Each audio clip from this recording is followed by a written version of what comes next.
Sim. Você quer? Eu não sei se a Eu- Ana está chegando também. Tá, e aí eu passo para ela. Ela disse que está chegando. Acabou de chegar. Ah, já está aí. Oi, Olá. Oiê, tudo bom? tudo bem? Bom te rever. Ana, o Vinícius já colocou para gravar, então eu vou fazer aquela apresentação básica do grupo. Foi.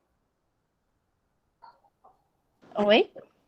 Vou fazer aquela apresentação básica do grupo e aí já passo a bola para vocês. Então, muito bem-vinda, Luciana, nossa convidada de hoje, que a gente conhece como Love Letter X, e que vem aqui conversar conosco um pouco sobre esse ambiente, tanto das artes digitais como da curadoria nesse setor. É um assunto que nós estamos cada vez mais fazendo a discussão e tentando pensar esse lugar. Mas eu queria só, então, introduzir um pouco o grupo Academia de Curadoria, para quem não conhece, ou quem está conhecendo agora, ou quem vai conhecer depois vendo esse vídeo. Né? A Academia de Curadoria é um grupo de pesquisa registrado no CNPq, e nós desenvolvemos projetos pedagógico-curatoriais, né? Principalmente para espaços institucionais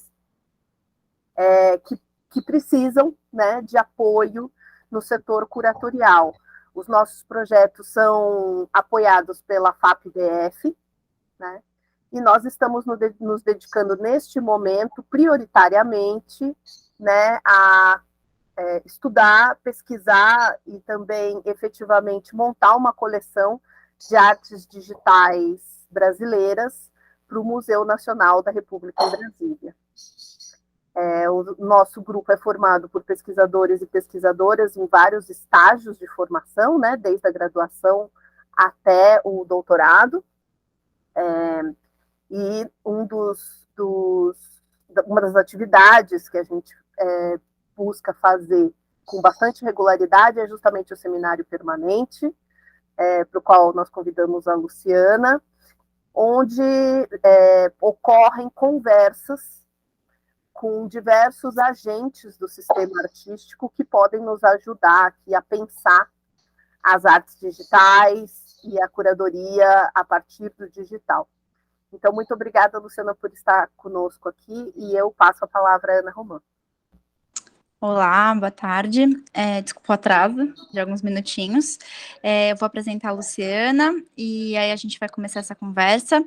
Eu queria agradecer a todos por estarem aqui hoje. Acho que uma coisa que eu tenho que falar para vocês é que a gente emite certificados depois dessa conversa, então em algum momento a gente vai compartilhar um link para vocês preencherem e a gente emite esse certificado depois. E, bom, acho que é isso. Eu sou coordenadora de conteúdo da Academia de Curadoria. E vamos lá. O título da palestra de hoje é Metatopia, Espaços Híbridos.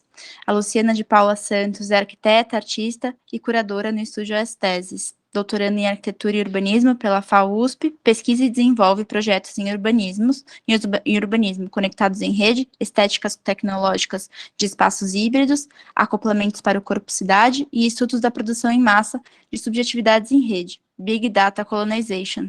Mantém os projetos Conectivo GO, Conectivo de Urbanismo e Metatopia, Hybrid Space. A Tiara, acho que compartilhou o link aqui do Hybrid Spaces, né? Acho que foi.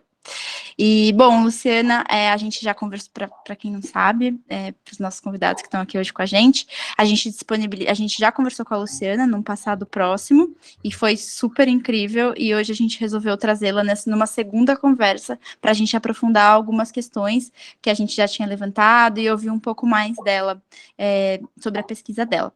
E esse formato é novo, esse formato dos seminários permanentes. Antes a gente fazia uma transmissão direta pelo YouTube, mas a gente sentiu que faltava um pouco de proximidade com as pessoas e etc. E a gente está agora assumindo esse lugar de uma conversa de meets, de uma sala de meets, em que as pessoas podem se manifestar e que tem um lugar de conversa. Então, se tudo bem pela Luciana, se tudo bem por todos os envolvidos aqui, vocês podem depois levantar as mãozinhas e a gente faz uma sessão de conversa mesmo, de dúvidas e de compartilhamento. Então, acho que é isso. Muito obrigada novamente, Luciana, pela disponibilidade e pela parceria. E é isso. Passo a palavra para você. Eu que agradeço o convite. Estou feliz de estar com vocês de novo, dessa conversa. Bom, a gente estava conversando aqui agora um pouquinho sobre como pensar a curadoria em torno da arte digital, né? Como que eu incorporei a curadoria como parte do processo de pesquisa, como que ela veio a partir das artes digitais e como as mídias, as novas mídias, nem tão novas assim, elas incorporam outros processos de visibilidade, né, que são muito diferentes da espacialidade dos circuitos de arte, dos circuitos de visibilidade da arte contemporânea. A minha formação tem muito a ver com a forma com que eu trabalho a arte digital, porque eu vim da arquitetura. Então, a espacialidade ela é predominante na minha pesquisa, né? Os elementos de profundidade, a fenomenologia, os sentidos, como a gente pode aprofundar a experiência das telas e como a tela, por vezes pode, às vezes, omitir alguns aspectos das relações espaciais, da sensorialidade, né? Dos campos territoriais, e das relações mesmo políticas do espaço, né? Então, eu comecei há muito tempo estudando sistemas complexos e arquitetura, como que eu poderia pensar a arquitetura não mais como forma, mas como um sistema aberto de relações. E eu passei a incorporar tecnologia e inteligência coletiva, eu comecei a pensar as redes dentro da arquitetura, como seria isso em 2005. Então, na faculdade de arquitetura. Então, incorporar as redes em um espaço predominantemente formal exigia pensar em termos de fluxos, não mais de forma, né? Então, por isso que eu fui estudar sistemas complexos e arquitetura. Um tempo depois, eu passei pela pós em estéticas tecnológicas na PUC, que é uma pós organizada pela Santaella. Foi, né, não tem mais essa pós, e eu acho que eu pude aprofundar mais a relação da arquitetura com outros meios de expressão a partir das novas mídias, né? O pós-cinema, como que a fotografia se transformou com as novas mídias, as instalações, enfim, o campo da arte digital, que fez com que eu fosse estudar no mestrado a relação de hibridização entre o espaço físico e o espaço digital. No mestrado, eu criei um mapeamento de obras de arte e de obras de arquitetura que estudavam, que estavam começando a pensar o que seria esse processo de hibridização, né? Então, entre muitas questões levantadas, eu acho que o que me chamou mais a atenção durante o processo de pesquisa, e que começou a ser mais discutido nos últimos anos, é a questão da vigilância e controle das plataformas, né, das redes sociais, e como que essa vigilância ela entrava em níveis de pervasividade mais íntimas, né? Como que esse nível de pervasividade, ubiquidade, coletava dados íntimos para formar um campo informacional, né? Uma linguagem informacional mais coletiva. Então, o que a princípio para mim veio como inteligência coletiva se transformou numa esfera mesmo de uma bolha informacional, ou um feudo informacional. Então, o que a princípio era uma promessa de liberdade nas redes, né? Formas de conexão, e que, de fato, tem essa potência, a internet tem essa potência. Ela foi muito cooptada, assim, pelas big techs, né? E eu passei a aprofundar as questões que vinham das redes sociais, como seriam conexões em rede, né? Como que as formas de vida, partilha, trocas, os circuitos de visibilidade se davam nas redes. E comecei por um dispositivo que eu chamo de Love Letter. A Love Letter é um dispositivo de conexão, é uma persona, né, que eu criei a fim de pensar o anonimato nas redes, porque foi bem uma época em que o Facebook estava exigindo, ele entrou para a Bolsa de Valores e passou a exigir identidade real das pessoas. Na época que eu criei a Love Letter, eu comecei a encontrar ao redor pelas redes, pelas próprias redes sociais, outros artistas ao redor do mundo que também lidavam com a questão da vigilância e controle, do anonimato, e que articulavam essas questões que as redes sociais estavam colocando de pervasividade, ubiquidade, como que os dados estavam sendo coletados, como que o que era esse início das big techs, né? De como que elas passavam a coletar nossos dados para criar o Big Data. Então, foi mais ou menos entre 2013 a 2018 que eu comecei a incorporar esse processo na minha pesquisa. E eu acho que culminou, eu digo 2018 porque teve uma questão que, até então, eu estudava as formas de vigilância a partir do reconhecimento facial, né? Então, para mim, a primeira questão, a primeira camada informacional era a hostidade, como trabalhar a hostidade em rede. Então, eu fazia, mas também outros artistas questionavam a forma como a vigilância, como a hostidade se articulava nas redes. Então, nós criávamos máscaras, estudávamos as formas de triangulação para reconhecimento de rosto, que foi combinado no deepfake, né? Em 2018, eu acho que um evento que ele é importante para pensar também as mídias, o Facebook, ele disse que ele colabora para a ascensão de uma extrema-direita. Tem vários documentários que tratam da Cambridge Analytica, como ela, e do Facebook, como a partir das reações dos usuários, eles eram capazes de identificar e segmentar níveis, personalidades dos usuários. Então, essa coincidência entre reações do Facebook e a eleição do Trump esteve estreitamente relacionada, por mais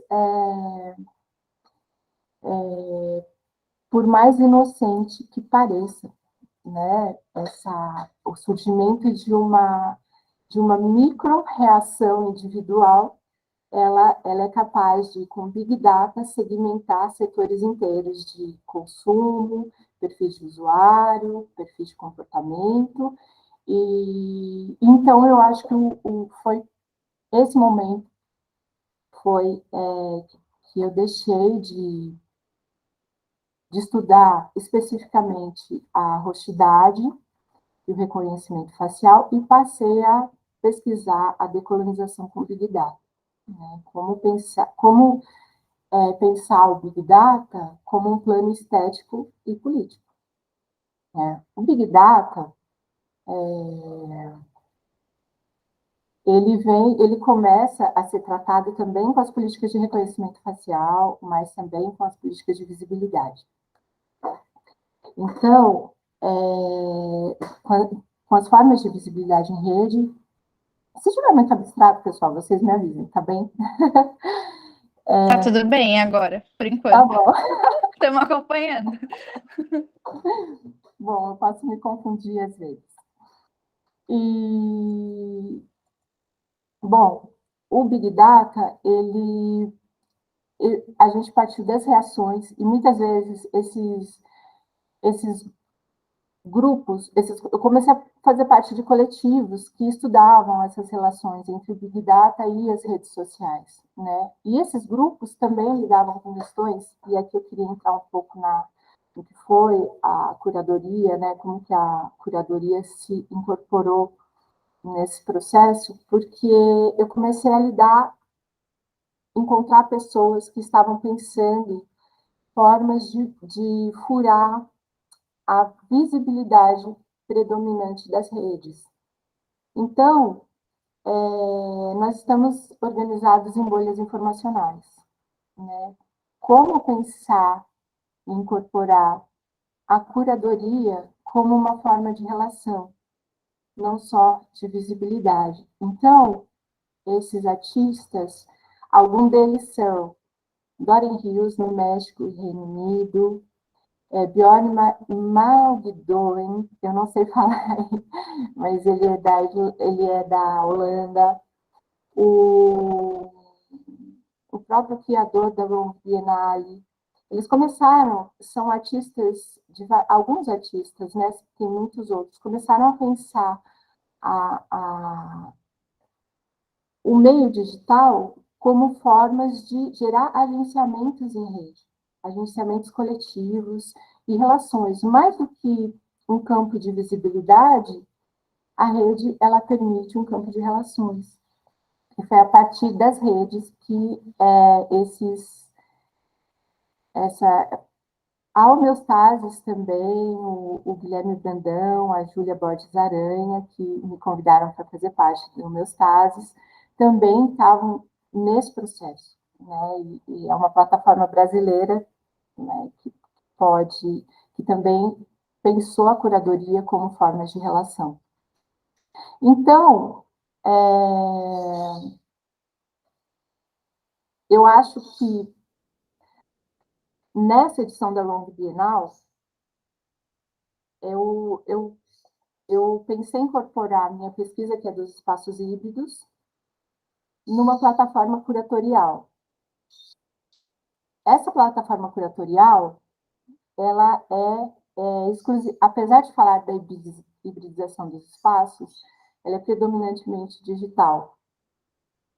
Como agenciar, como criar um dispositivo curatorial capaz de fazer com que essas obras falassem não em terceira pessoa, mas pudessem não falar sobre, mas falar a partir da própria produção. Então, eu pensei, a partir de conversas também com outros artistas, na transcuradoria.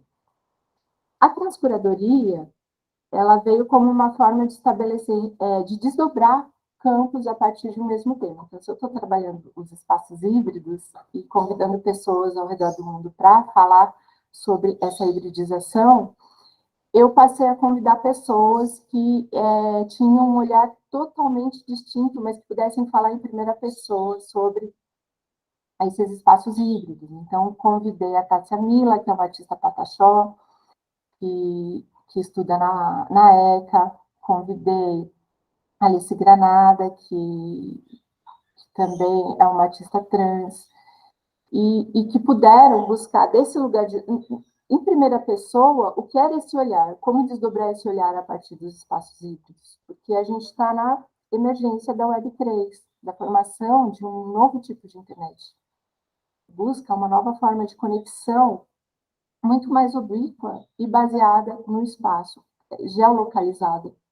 Então, a gente está no meio desse processo de formação da Web3, e muito se fala em metaverso, muito se fala em realidade virtual, realidade aumentada, realidades híbridas, mistas, né, as realidades mistas. Então, como que essas realidades, diferente da internet 1.0, 2.0, a internet 3, ela já vem muito fomentada pelas Big Techs. São as Big Techs que estão criando a Web3. Então, ela já vem muito segmentada, né? Então, entrar no metaverso hoje já é entrar no meio de uma Big Tech.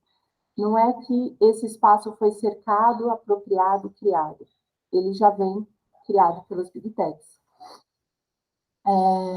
Então, eu achei necessário horizontalizar esse olhar, né? Em vez de dizer, porque a arte digital, ela tem um, um olhar muito específico que é o da tecnologia.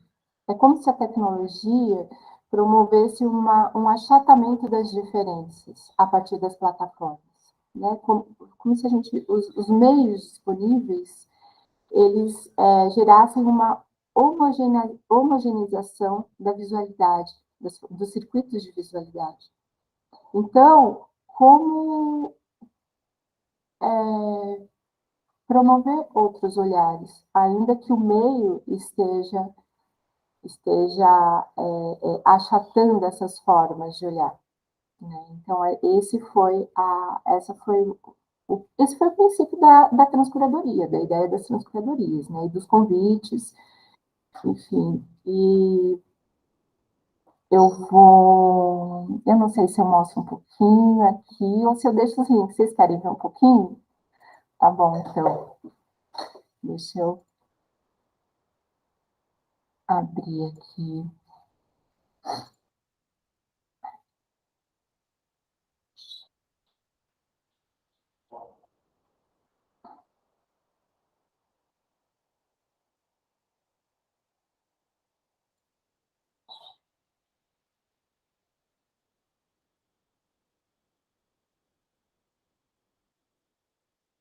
Esse é o Metatopia, espaços híbridos. A princípio, eu deixei a Abriu chamada aí, aberta. gente? Peraí, acho que pra mim não abriu. Vocês estão conseguindo Luciana, ver? abriu. Não, Ainda Não? não. agora tá indo. Tá devagar, mas tá Tá indo. Abriu. indo? Ah, tá. É porque quando eu vou para a tela, ela desaparece. Uhum. Bom, essa plataforma, ela manteve a chamada aberta, ela, ela, ela não tem uma curadoria no sentido de selecionar as pessoas que submetem seus trabalhos, mas no sentido de criar a curadoria mesmo acontece a partir das transcuradorias, de convites de pessoas que vão criar exposições específicas, né? Essa exposição que está aparecendo aqui na tela inicial é da Alice Granada. Ela vai questionar exatamente o que de analógico existe no campo digital. Se o campo digital ele é totalmente ubíquo, o que ainda é extremamente imprescindível para a realização humana, né? A gente tem uma questão em que a gente faz uma oposição entre virtual e real.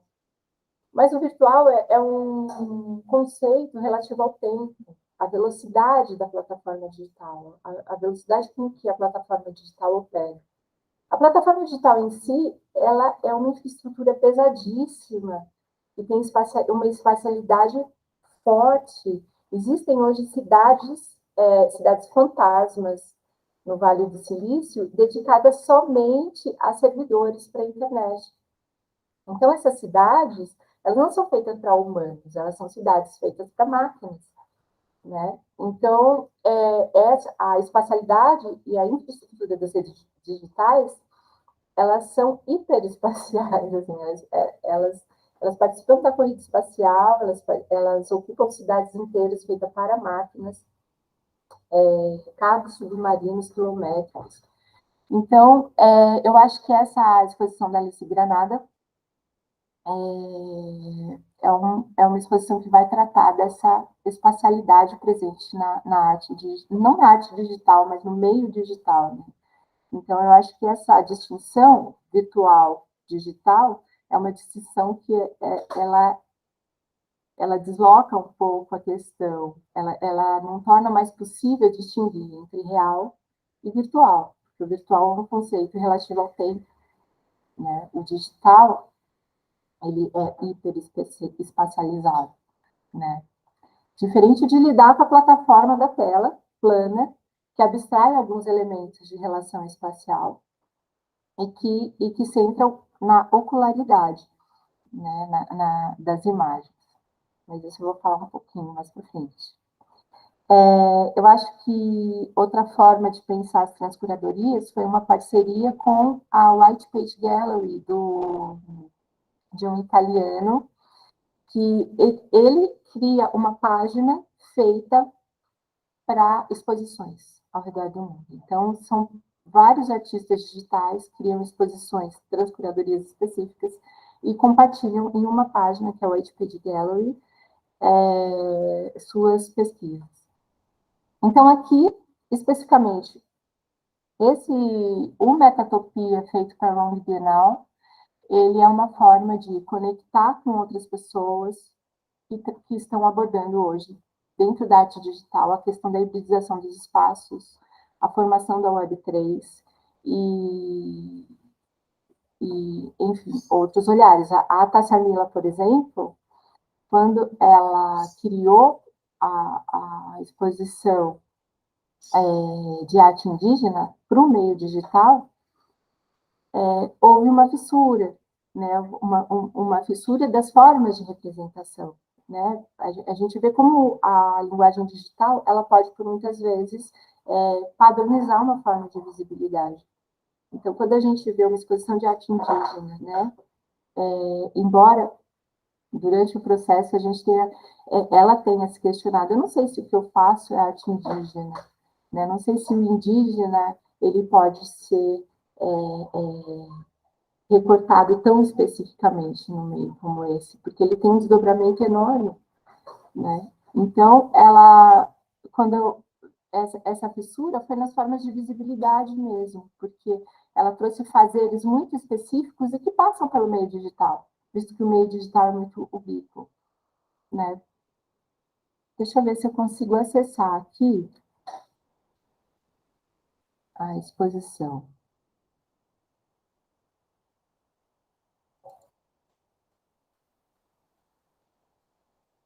Bom, eu vou passar pela obra de vários artistas. E um pouco mais para frente eu mostro a obra dela. Mas eu acho que queria falar um pouco dessa exposição, como que ela entra na minha pesquisa atual, que eu fui estudar justamente as tecnopolíticas da imagem, como essas tecnopolíticas são formadoras das cidades conectadas em rede, como essas formas de visualização estão intimamente ligadas ao projeto arquitetônico, à formação das cidades conectadas em rede. E hoje, e eu vi algumas pessoas falando já, comentando com mais profundidade isso aqui na Academia de Curadoria, sobre os circuitos de visibilidade, e como que as imagens, a superprodução de imagens, gera um anestesiamento. Quem vai falar isso é a Susan Buckmores, quando ela vai estudar a obra do Walter Benjamin, e ela diz que nossa relação com as imagens, ao invés de criar, ao invés de no que o Roland Barthes fala de Pumpkinton, que é a formação de um imaginário, de um campo imaginário comum, as imagens elas passam a criar um campo de linguagem comum nas redes. Mas esse campo de linguagem comum, ao invés de produzir a memória coletiva, ele gera uma espécie de anestesiamento coletivo, né? Um anestesiamento da ação, né? Então, eu acho que essa, para mim, é a questão que pega na hora de estudar a produção coletiva de imagens, né? Em que medida que a curadoria ela pode escapar à simples produção de conteúdo, como criar imagens fortes, como criar pensamentos e imagens capazes de curar, criar a fissura nesse campo comum de linguagem. Então, a princípio, essa imagem tem uma dupla função. Ela cria um plano de linguagem comum, um campo simbólico comum nas redes, mas ela também satura a percepção a ponto de criar uma anestesia, né? O Comitê Invisível diz que nós temos todos os motivos para começar uma insurreição, mas os corpos estão parados na frente das telas. Então, essa que é o que, para mim, é a questão da curadoria, né? Como que a curadoria, ela se coloca como um campo de relações, né, nas redes, como que essa curadoria pode incitar a ação, e principalmente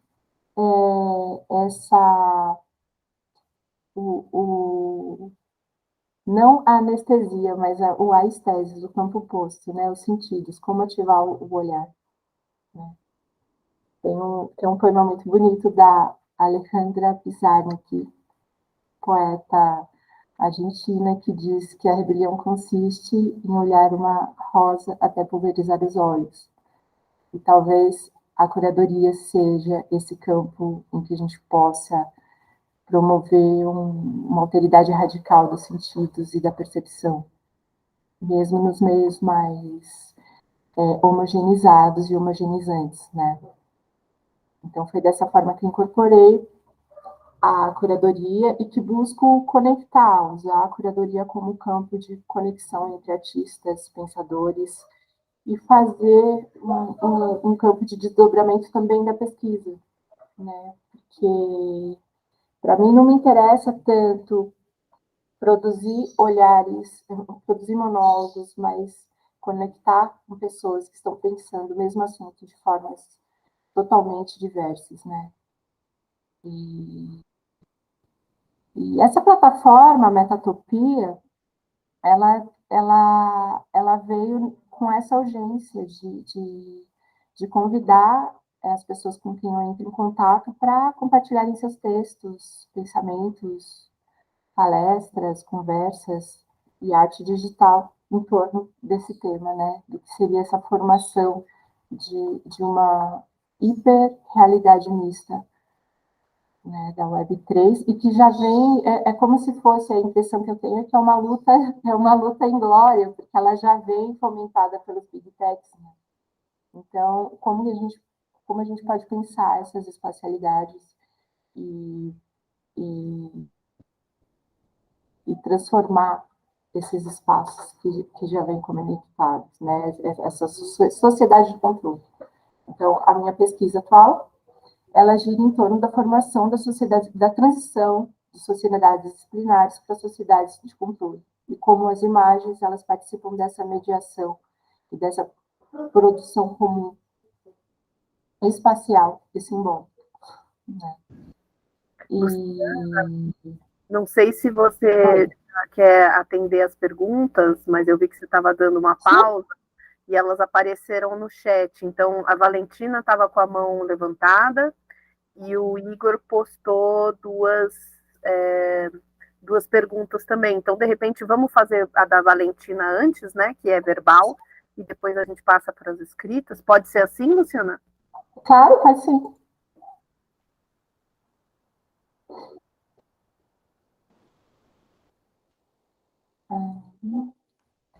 Valentina, você quer falar? Se você quiser, pode falar. Ela tá sem microfone. Ela escreveu aqui ao lado o seguinte: gostaria de entender um pouco melhor essa relação entre o virtual, essa relação do virtual ser relacionado ao tempo. Então, eu acho que ela está buscando uma explicação para você dar uma definição de virtual, né? É isso, né? Sim. Tem um livro do Eric Aliès que fala o que é o virtual. E ele vai estudar a obra do Deleuze a partir da noção de virtual. Eu acho que a minha pesquisa foi a primeira questão que eu enfrentei na pesquisa de mestrado, assim, né? O que é o espaço digital, o que é o espaço virtual. E o virtual, ele é um conceito, um dispositivo relativo ao tempo, a passagem a um devir constante do tempo, a uma forma de atualização constante do tempo. O virtual, ele é muito associado ao digital, embora digital e virtual sejam conceitos e formas opostas, né? Ele é muito associado porque realmente existe um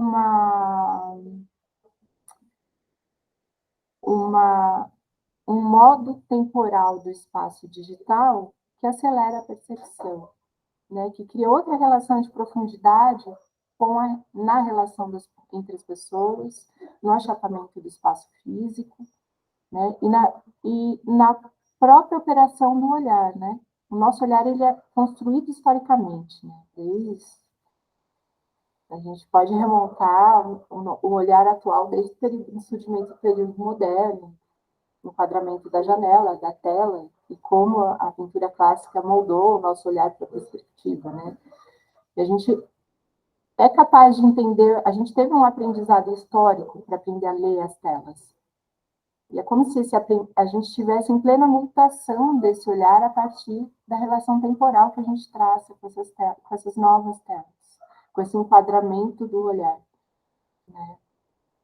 Nós temos aqui um grupo com pessoas de várias partes do país. A gente abstrai as relações de profundidade a partir de uma superfície de significado, e essa superfície significante, ela tem uma consistência própria, né?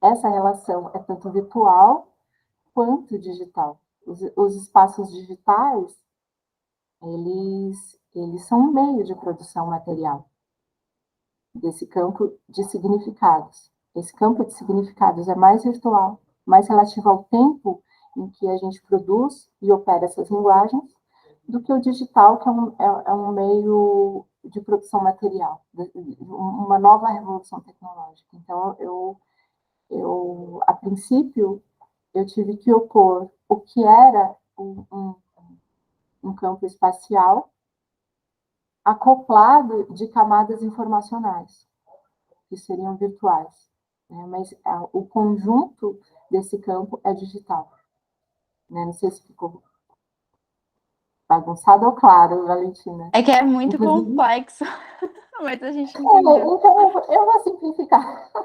A ideia é simplificar, né? Primeiro, a Valentina falou aqui, se elucidou bem. Então, obrigada por vir, Valentina. Amo você. Uma linda amiga. E tem mais perguntas, né? Temos. Eu acho que tem 2 comentários do Igor, mas eu acho que eles fazem parte de um mesmo. Então, ele diz o seguinte, né? Ele discorda em partes de que a Web3 é formatada pelas Big Techs, ainda que o Facebook e o Instagram tenham usado o termo Meta para o nome da empresa, o que chamou atenção para o metaverso. Na Web2, o conteúdo que produzimos nas redes fica armazenado nas plataformas das Big Techs e temos uma economia de likes. Como monetizar isso é uma questão com a qual os youtubers e influencers lidam. Na Web3, o conteúdo fica registrado na blockchain. Acho que é um comentário, acho que é para você comentar, né? Assim, essa questão da Web3 ser formatada pelas Big Techs. Sim. Vai ter a continuação, né? É a continuação? Agora eu não sei, Igor, se isso é a continuação. Se uma plataforma é desconectada, basta conectar outra plataforma que consiga ler aquele conteúdo que está na blockchain, e todo o conteúdo está lá disponível aos criadores e colecionadores. Isso foi observado quando a plataforma de NFTs Ikenunk foi desconectada e outras tomaram seu lugar. Os NFTs estavam todos lá, criadores e colecionadores não perderam seu conteúdo. Na Web2 não é assim, como, por exemplo, as comunidades do Orkut que se perderam. Sim, sim. Eu acho que essa centralização ela se dá a partir dos marketplaces, né? Eu vejo que a Web3, e essa é uma hipótese, e é uma hipótese sendo construída, porque a Web3 ela não está totalmente fechada, certo? Eu vejo que a transição para a sociedade de controle, ela exigiu meios de transações financeiras transnacionais que fossem muito mais rápidas. Então, hoje, a gente tem uma virtualização monetária.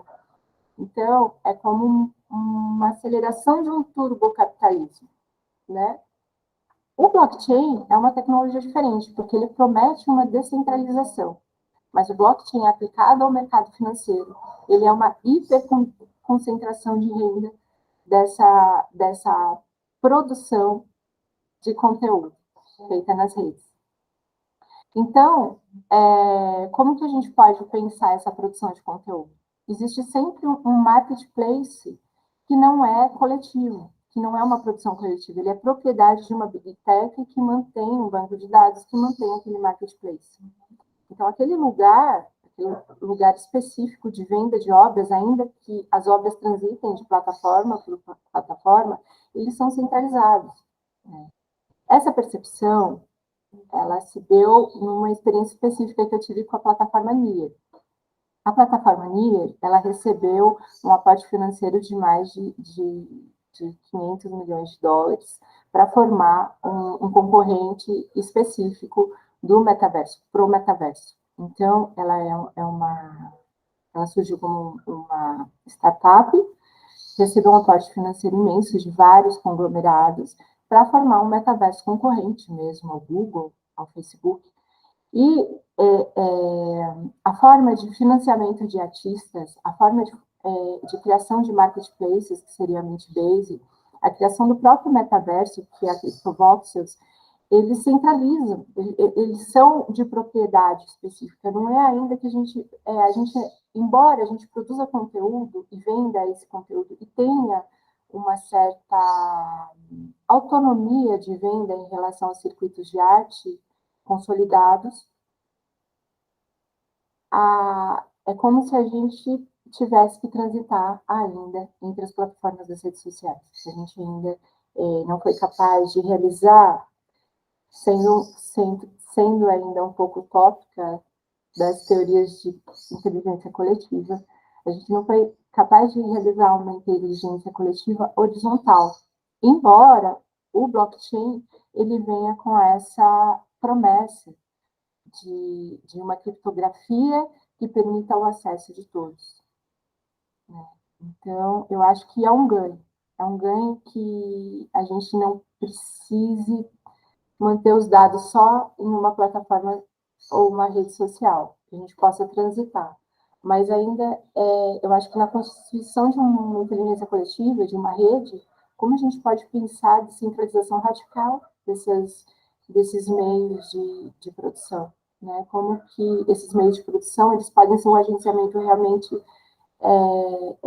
acessível, né? Porque eu acho que o sintoma mais claro disso são as vendas das big techs, né? Uma hora o Facebook entrou para a Bolsa de Valores e passou a captar dados dos usuários. O Twitter passou a ser do Elon Musk. E, enfim, as iniciativas privadas sempre centralizam essas informações e agem de acordo com a lógica de mercado. Então, para mim, e isso é uma hipótese, de acordo com o que eu tenho estudado, essa centralização ainda ocorre, apesar de uma tecnologia que se prometa rizomática, né?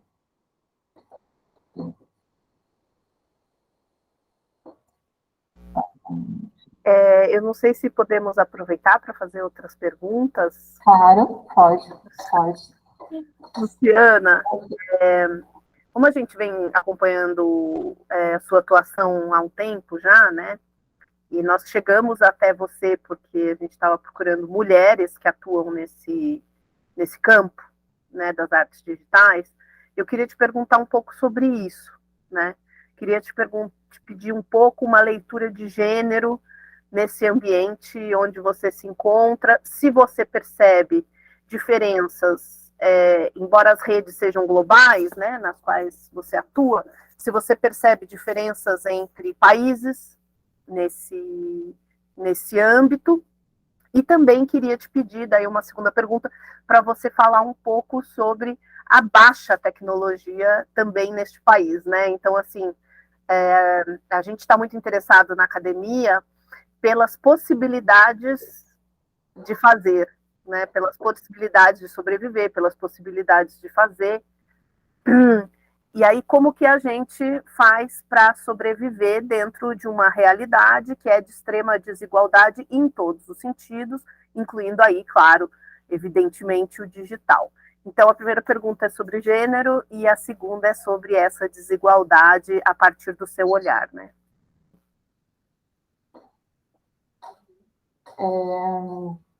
É uma pergunta complexa.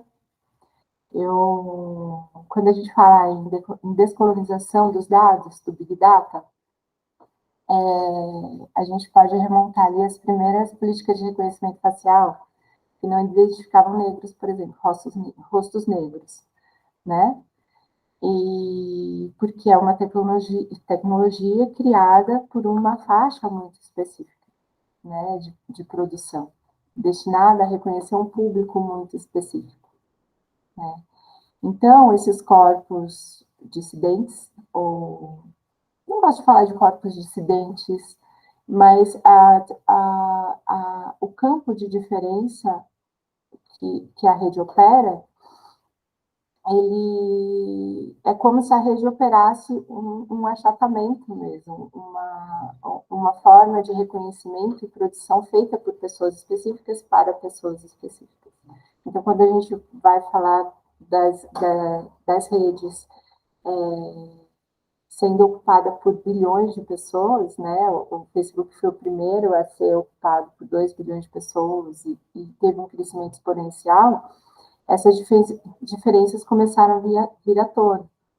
Teve uma das curadorias na homeostasis, eu chamei o Lev Manovich, e ele tem uma pesquisa incrível de como as imagens começaram a se proliferar, onde cada imagem estava localizada e o tipo de achatamento das formas de ver essa imagem. Então, eu acho que essa é a primeira forma de colonização, né? O filtro do Instagram, como que a gente aparece, né? E como, por exemplo, uma geração mais jovem sofre uma certa uma separação entre a identidade e o que se é, a identidade da rede e o que se é. Então, esses circuitos de visibilidade, eles são mais ou menos, dentro de um espectro muito grande de Big Data, homogêneos e homogeneizantes, né? Quando eu penso em gênero, eu vejo que os gêneros e uma certa política da diferença em torno dos gêneros começa a habitar esse espaço, ele age justamente a partir de uma política estética que busca promover a fissura dessa homogeneização, né? Como estar e produzir novas formas de ser na rede. Então, eu acho que da minha parte, muito pontualmente, mas isso ocorre em larga escala, como promover a curadoria como forma de falar em primeira pessoa, né? Como que o gênero, as formas de identidade podem se desdobrar nessas formas de visualização, né? Eu não sei em que medida também que a identidade pode acabar sendo capturada nesse processo, né?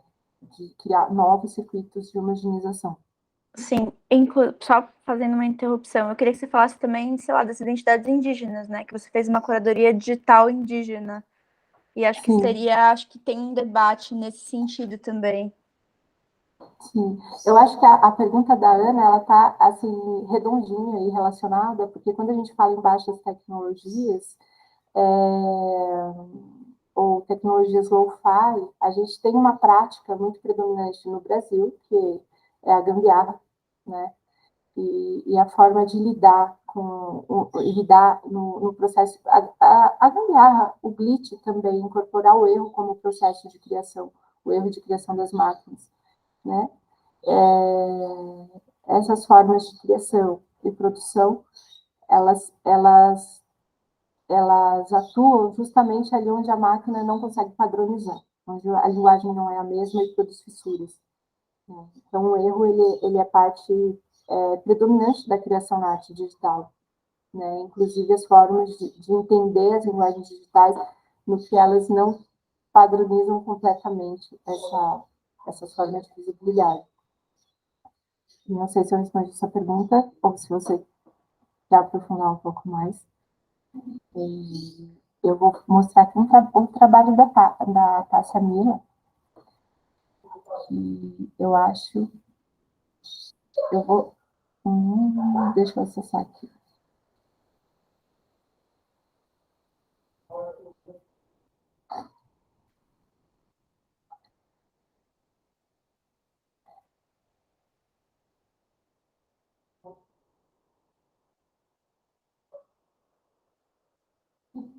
A Tássia Mila, ela... Acho que ainda não rolou. Você está compartilhando? Não, eu estou procurando ainda o trabalho tá. dela. Não, tá bom, desculpa. A Tássia Mila, ela teve a gente teve uma discussão muito intensa do que seria arte indígena, né? Se esse termo, se trazer esse termo para a arte digital, não iria cercar a produção, porque muitos desses artistas, eles não se consideram, eles consideram que eles fazem arte, e não arte indígena, né? O que eu faço é arte, não é um campo de exótico, não é um campo fora dos circuitos específicos, o que eu faço é arte, né? E deixa eu encontrar aqui.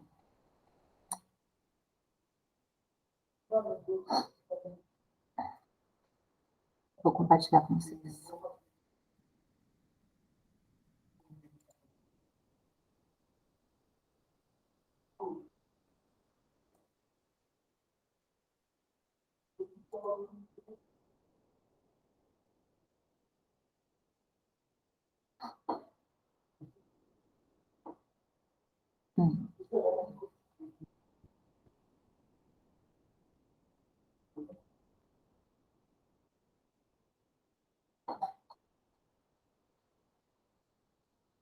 Não, está indo para o trabalho da Alice Granado.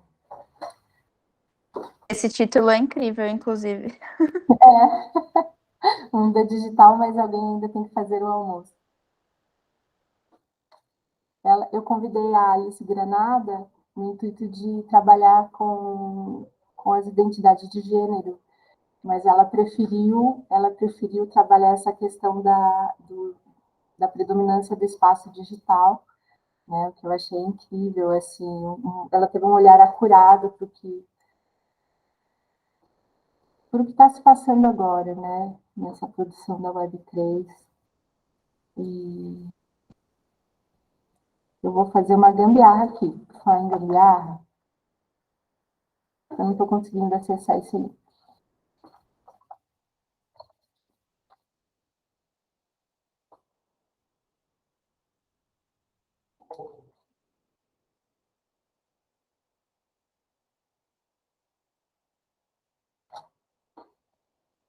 Presente ancestral indígena. Uma das primeiras questões que a Tássia trouxe foi a atualidade que existe na ancestralidade, em que medida que essa ancestralidade é carregada até os dias atuais e como ela transforma os meios mesmo, como ela utiliza os dispositivos de conexão, principalmente Instagram, como forma de conexão, como forma de estabelecer contatos entre grupos, né, de artistas. Então, aqui,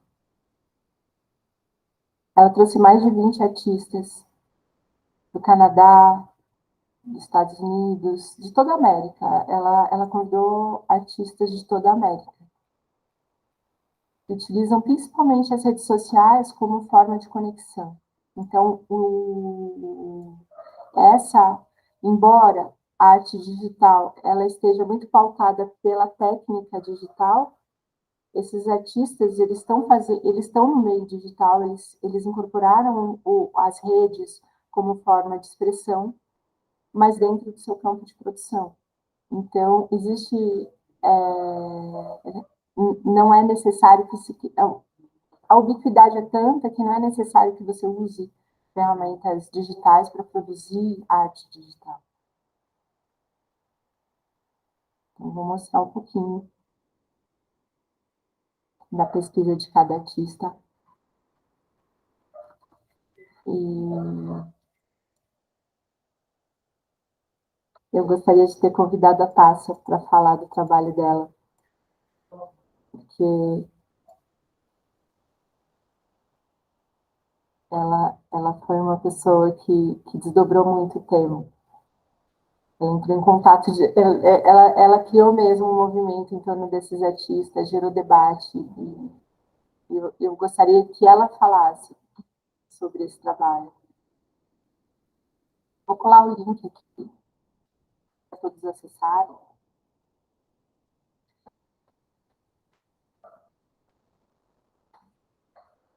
Vocês receberam? Recebemos.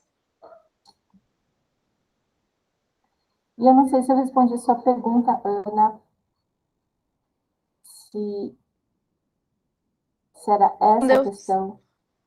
Sim, respondeu sim. Eu acho que tem uma coisa que eu fiquei pensando, enfim, enquanto estava falando e tal, dessa, não necessariamente você ter as ferramentas digitais para produzir arte digital, e como tem um outro lugar de circulação também, né, que está em jogo, assim, nesse caso específico. E não sei, eu estou vendo a exposição agora também pela primeira vez. Essa exposição, essa exposição ela teve uma força tão grande que ela criou vida própria, assim, e a Tássia acabou divulgando em vários outros canais, assim. Mas você vê que as técnicas, elas não são necessariamente digitais, elas são digitais, na medida em que o digital acaba se incorporando na vida cotidiana, né? Mas elas não são necessariamente de fonte digital, feitas, a fonte delas não é necessariamente digital. E essa foi uma questão que a gente encontrou num das casas, quando a gente fez a última exposição, e manteve a chamada aberta, todo tipo de arte digital surgiu, né? Na verdade, toda a arte que se inseria no circuito digital surgiu como forma de arte digital. Então, qual é o crivo? Qual que é o que é o crivo que define o que é arte digital? Ou arte feita pelo computador em um mundo que está completamente tomado por esses meios, né? E na medida que a tela é um elemento mediador predominante. A gente também está enfrentando super esse debate, na verdade. E pensando, enfim, por exemplo, é meio idiota que eu vou falar, mas pintura digital é tão arte digital quanto outras coisas, quanto a pintura que, enfim, que fala sobre imagens do digital, sabe? A gente começou a entrar um pouco nesse debate. Eu acho que todas as pessoas que se debruçam sobre a curadoria do digital, acho que acabam caindo nesse lugar em algum momento, né? Se a visão é mediada, se como a gente olha o mundo é mediado, e a produção de imagens é mediada pelo digital, então a gente está num momento em que o digital é tudo. É quando tudo não é nada, mas ao mesmo tempo é. Não sei, estou pensando aqui. Acho que a Ana quer falar alguma coisa. Oi, Ana. Eu estava pensando justamente nessa questão, porque, né, Luciana, como a Ana disse, é uma das coisas que a gente vem discutindo no grupo, e a gente é muito fundamental essa questão, né, porque a gente está pensando uma coleção. E do meu ponto de vista, ao contrário de nas outras artes, né, assim, quando eu realizo curadorias e penso curadoria, eu não estou pensando exatamente, né, uma exposição de performance ou uma exposição de pintura, né?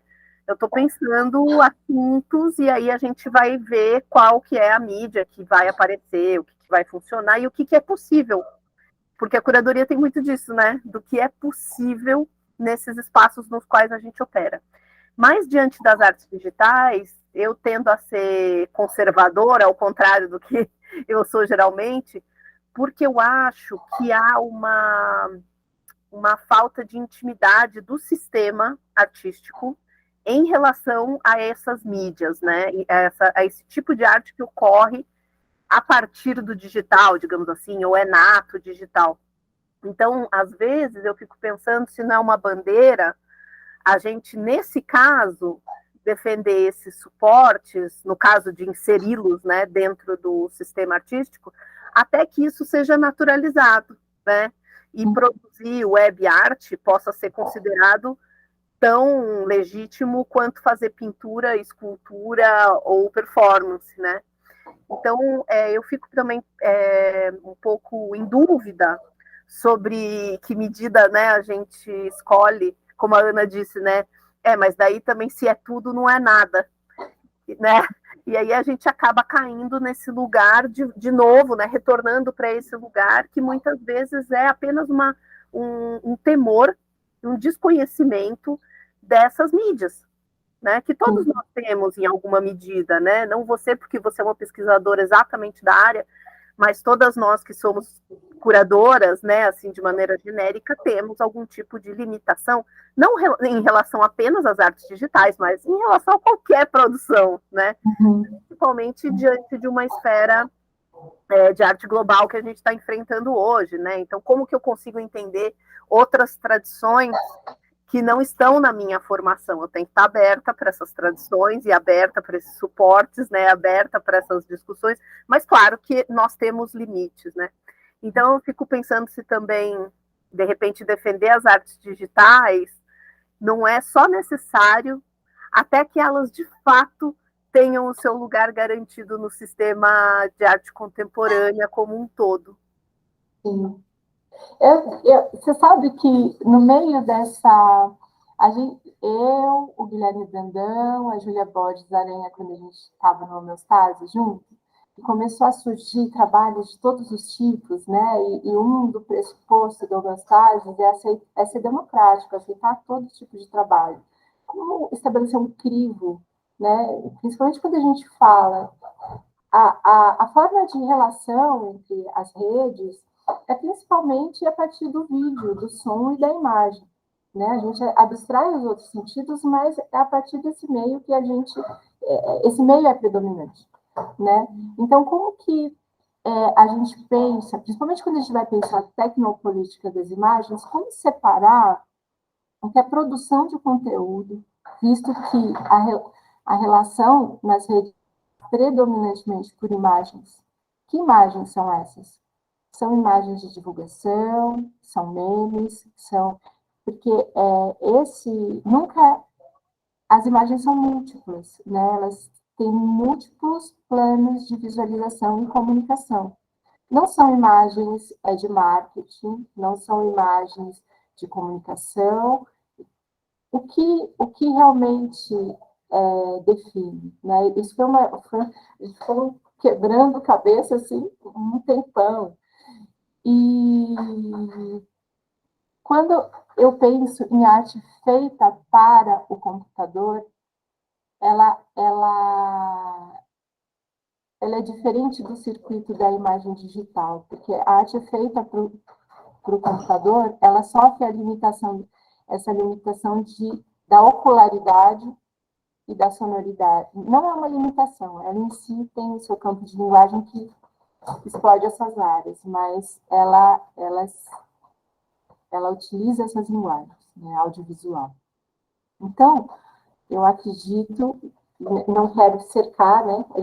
Eu acho que o melhor tiro no pé é dizer o que é a arte, mas a arte, ela tem seus planos de consistência, seu campo de liberdade, e a ideia é furar essas bordas. Mas, quando a gente vai falar em arte digital, dentro desses meios, como que a gente opera a linguagem? Como a gente se comunica e transforma a linguagem artística feita para computador, numericamente, seja em relação de rede, porque a gente, quando produz arte digital, a gente já está num circuito de visibilidade muito diferente dos museus, das galerias, que tem uma espacialidade no mercado específico, né? Então,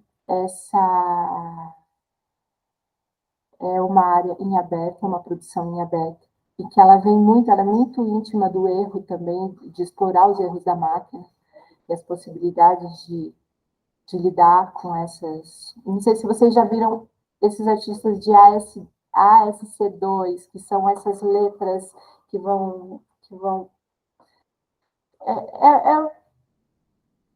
são artistas da poesia que vão lidar com a linguagem acênica. E eles perfuram a tela. Assim, eles vão... essa escrita, ela não fica no quadradinho das redes sociais, ela vaza os quadradinhos. Assim, né? Então, é uma forma de poesia. Então, explorar esse erro é uma forma muito específica de lidar com uma plataforma específica, que eu não posso fazer, por exemplo, no meu caderno e fotografar. Né? Então, eu acho que a arte feita para computador é um começo, uma forma de pensar essa linguagem específica. Né?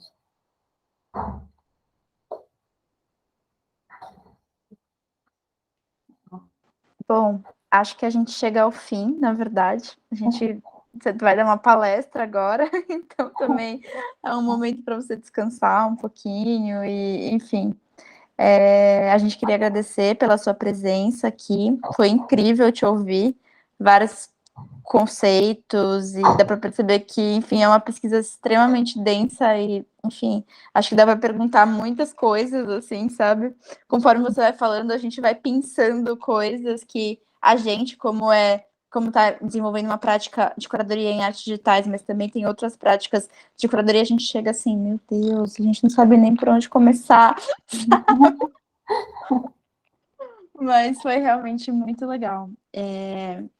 A gente queria agradecer também a presença de todos por aqui. Você vai fazer um evento na livraria Ponta de Lança? Ponta de Lança? O momento do merchan. Eu vou, na verdade, participar de uma roda de conversa do lançamento de um livro urbano, Criadores e Criatura, de um amigo, que lida justamente com a questão das derivas no espaço urbano e no espaço digital durante a pandemia, né?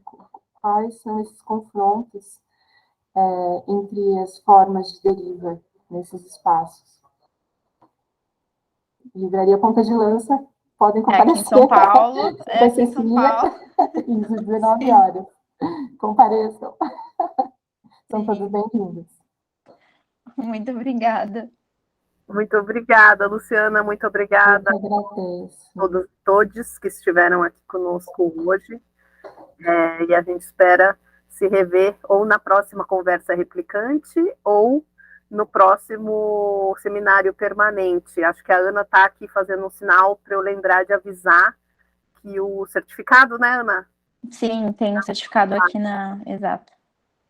Aqui no link. Isso, no chat. E a gente Obrigada, gente. Depois, e Luciana, bom lançamento para você, boa palestra para você. Obrigada. Obrigada pelo convite, adorei. É muito bom com essas conversas são muito boas. Obrigada. Beijo. Beijo.